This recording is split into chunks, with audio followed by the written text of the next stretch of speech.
Yang lihat almarhum ya. Ya wong telok. Baik, ini kali ini yang saya perlu sampaikan pada Negeri Kodia. Kuliahnya di mana, Pak? Kuliahnya di Universitas Muhammadiyah Surakarta. Jadi kolaborasi antara NU dan Muhammadiyah. Sebab bapak saya NU, ibu saya Muhammadiyah. Digabung jadi satu. Jadi nyong anggar sholat subuh 4 rakaat. Sing loro nganggo kunut, sing loro orang nganggo kunut. Kowe anggar Muhammadiyah karo NU disingkat apa ya? Ya Muhammadinu. Muhammadinu. Adalah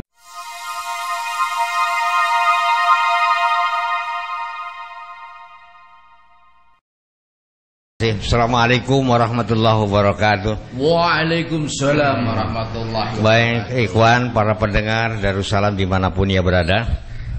Apa yang saya sampaikan sebelumnya tadi, bahwa akan kedatangan tamu kita terhormat dengan Ki Dalang Haryo Susilo Entususmono kali ini betul-betul hadir.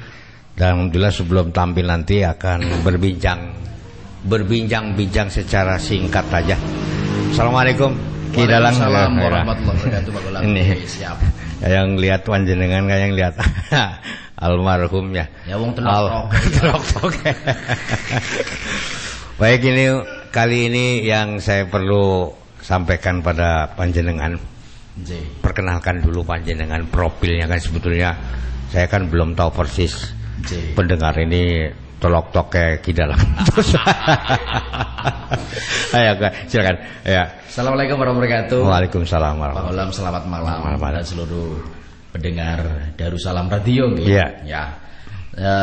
Saya bernama asli Firman Haryo Susilo. Oh, Firman. Ya, depannya ada Firman. Oh ya Firman. Cuman ketika kalau di dunia pedalangan itu supaya kepenak ngundangnya Haryo Susilo bae. Haryo Susilo.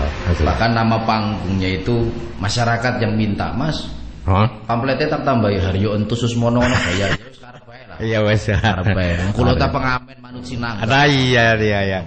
Betul. Ya. Itu nama itu ya.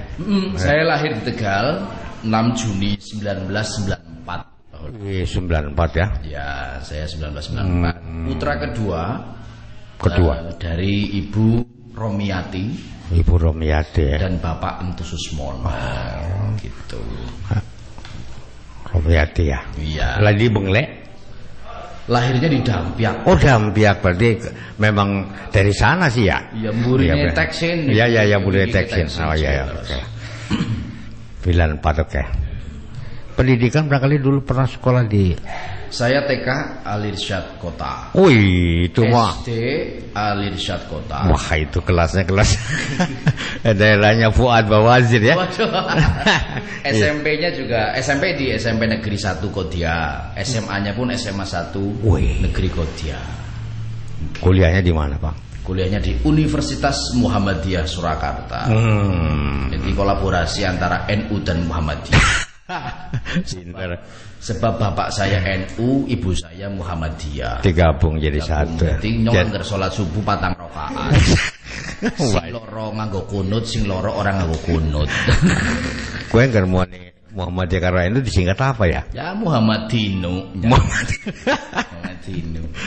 Adalah pendidikan sudah ngambil S1 jurusan? Jurusannya psikologi, Pak Gola. Oh, psikologi. Oke. Kemudian rumah tangga barangkali Pak Ki Dalang. Iya, saya istri bernama Rahmatia Ayu Pratiwi. Baru satu? Istri tercinta satu-satunya. Aja ngomong kayak enggak, Pak Gola. Oke, mutan telok-toke jari ngomong ampun dah. Ya, bapaknya ngeloro anaknya Cipai lah. Ya. Saya punya anak satu. Alhamdulillah. Namanya Panji Haryo Abdillah. Wih, didik kayak Panji Gumilang ya. Panji Haryo Abdillah. Iya. Itu pemberian nama dari Ki Haji Ahmad Muwafiq, Gus Muwafiq Jogja. Wih, iya, tokoh ya, seniman ya. Oke. Kiai niku. Kiai. Iya, Gus Muwafiq. Gus Muwafiq. Kemudian Pak Ki Dalang nih, profesi seperti yang dilakukan sekarang ini apa memang dasar dari pendidikan Abai atau memang ada dari darah daging? Iya, saya kalau bicara dalang itu perjalanannya panjang Pak Ulam. Oh, singkat. Ceritanya panjang maksudnya, iya, bukan singkat. Jadi banyak banyak kejadian-kejadian di dalam hidup saya. Iya. Yang akhirnya saya harus memutuskan untuk menjadi seorang dalang. Dulu saya kecil sempat dalang, kemudian nggak kuat sama didikan abah yang sangat luar biasa. Memang keras. Saya sampai waktu itu sempat fobia wayang. Gara-gara pas latihan itu mau dikeprok gamelan. Astagfirullahaladzim. Saking disiplinnya, saking tingginya standar beliau, Pak.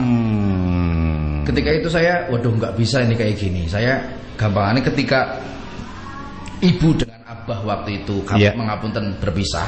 Oh iya. Saya kan ikut ibu. Ibu, oh iya. Ya berarti kan Lui sering digayami karo ibu, Pak. Oh iya. Kejarang nemen digayami karo abah. Nah sekali digayami abah langsung lara nemen. Ada. Sampai akhirnya saya nggak mau mendalang sampai abah terus meninggal dunia. Ya Allah ya Rabb.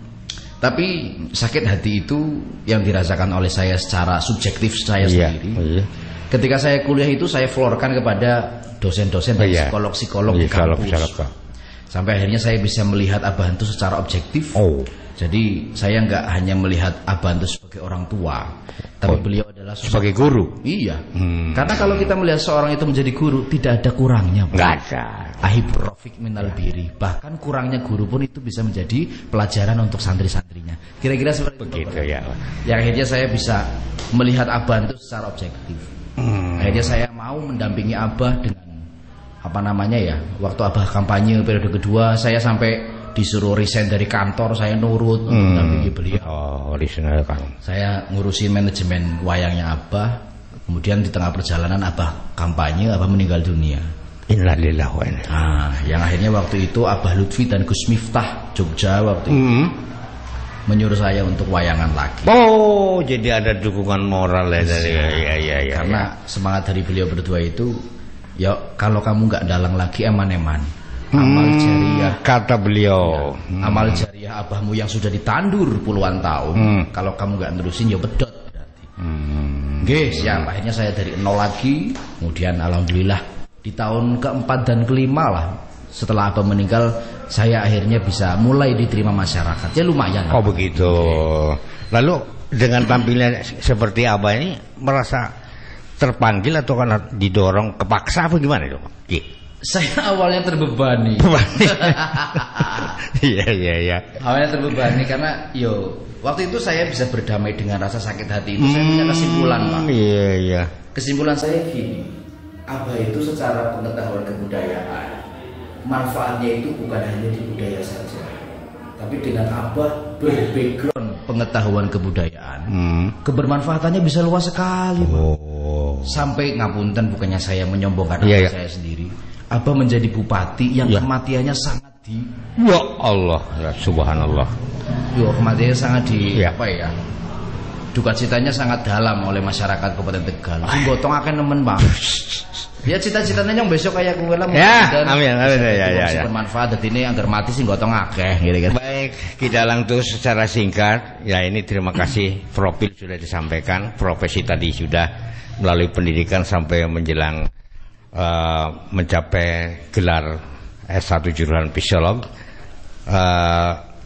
Ada seni wayang ini bisa dikolaborasi dengan bentuk seni-seni lain gitu? Iya sebenarnya bisa ya, karena seni itu dinamis.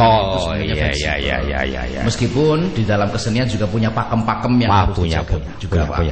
Tapi yang namanya kontemporer itu biasanya suatu strategi untuk membuka pintu awal dari orang yang tidak suka seni dan budaya menjadi suka. Itu yang penting ya. Pendekatannya pendekatan kontemporer. Nah, setelah orang itu baru sudah suka, baru masuk ke dalam kajian yang lebih mendalam. Baik, di dalam bincang singkat kita ini ada himbauan untuk pondok pesantren Darussalam ini Kidalang. Di sini kalau saya siang dan siaran Kidalang, ya Allah yang nyongus keperanan keprimen ayo ada himbauan barangkali untuk pondok dihimbau. Jadi mohonlah kalau Pak Kidalang tampil di mana tolong dihimbau untuk mondok di tempat ini. Gitu ya. Sini Darussalam juga napak tilas Abah Antus juga. Betul ya. Bantu wayang santri terakhir juga di pondok ini, Pak. Betul. Makanya Darussalam itu tempat yang istimewa bagi alhamdulillah kami. Karomahnya kita ya. Dan pondok pesantren Darussalam adalah pondok yang mau untuk nguri-nguri kebudayaan. Betul. Itu makanya agama dan kebudayaan itu seperti rel kereta api, terpisah tapi tidak bisa dipisahkan. Makanya prinsip saya, ayo mondok di Darussalam. Karena apa? Besok edane zaman seperti apa kita tidak tahu, Pak. Cekalan agama dan kebudayaan kita tidak akan pernah kehilangan arah. Ubur-ubur ikan lele. Iya. Pondok Darussalam cakep. Iya. Baik, demikian pendengar Ikhwan Pondok Pesantren Darussalam yang mau menyaksikan hadir ke kesempatan malam ini, silakan. Kalau tidak bisa dimonitor di rumahnya masing-masing. Terima kasih kita monggo sudah ditunggu. Demikian perbincangan kami dengan Kidalang Haryo Susilo untuk Susmono. Kita akan saksikan ke lokasi sekolah menengah. Oh ya, foto dulu.